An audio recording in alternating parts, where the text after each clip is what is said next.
সম্পূর্ণ ভিডিওটা শুনুন। গুরুত্বপূর্ণ বিষয়। নিমবাড়ি গ্রামে বাঘ এসেছে।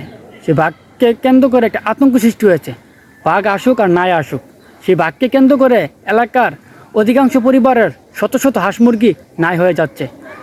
অনেক মানুষ বলতেছে সেই হাঁস মুরগি সেই বাঘটা খেয়ে ফেলছে, আবার অনেক মানুষ বলতেছে সেই বাঘকে কেন্দ্র করে এলাকারই কিছু মানুষরূপী বাঘ সেই হাঁস মুরগি খেয়ে ফেলছে।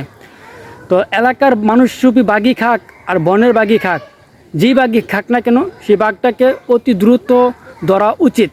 না হলে দেখা যাবে নিমবাড়ি গ্রাম থেকে হাঁস মুরগি যে কোনো সময় বিলুপ্ত হয়ে যেতে পারে। প্লাস ভেড়া, ছাগল কিংবা গরু ইত্যাদি এই ধরনের জিনিসও নাই হয়ে যেতে পারে। তো বাঘ হোক আর মানুষরূপী বাঘই হোক না কেন, তাকে দ্রুত ধরে তার সমাধান করা উচিত। কারণ এটা একটা আতঙ্ক, সেই আতঙ্ক যে কোনো সময় মানুষকে বিভ্রান্তি সৃষ্টি করে। এবং হাঁস মুরগি যদি এই বাঘ, বনের বাঘ হোক আর মানুষরূপী বাঘ হোক, সেই বাঘ যদি না ধরা হয়, তাহলে দেখা যাবে গ্রাম থেকে আস্তে আস্তে হাঁস মুরগি, গরু, ছাগল ইত্যাদি সব ধরনের জিনিস বিলুপ্ত হয়ে যাবে এবং সেই আতঙ্কের কারণে অনেক ক্ষতি হতে পারে।